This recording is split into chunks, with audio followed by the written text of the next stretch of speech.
The death and obvious murder of Nolan Xavier Wells is both more proof and another reminder that U.S. crime statistics are flawed and racially biased. And like my initial video debunking 1350, I will thoroughly explain this. Many sources with criminological research and justice system data indicate that having greater socioeconomic resources increases any individual's ability to conceal or hide their offenses to protect their reputation. While race does not dictate a person's morality, deep disparities in systemic treatment, wealth, and media representation in the United States result in different legal outcomes across all racial groups. Non-Hispanic white Americans make up approximately 56 to 57% of the United States population, but still hold roughly 84% of this country's wealth. According to the U.S. Census Bureau, the average salary of white households being almost $300,000 a year. Now bear with me while I play devil's advocate with what I'm about to say, because if I didn't know any better, with all of this known information and the audacity of some Americans to still tell me and others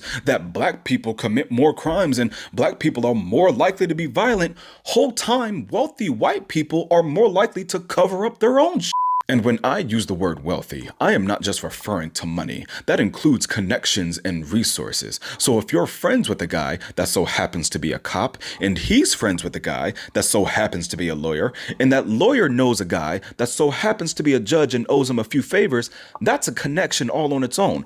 Or you can already be related to one of the three. Within 24 hours of Nolan's body being found, all of his so-called friends deactivated their social media and have rumored to already have lawyered up. And the most disgusting detail after all these boys went MIA is that the first one to speak up for them was one of their mothers that so happens to be a judge, claiming that, oh, he chose to stay on that island while leaving his phone with y'all.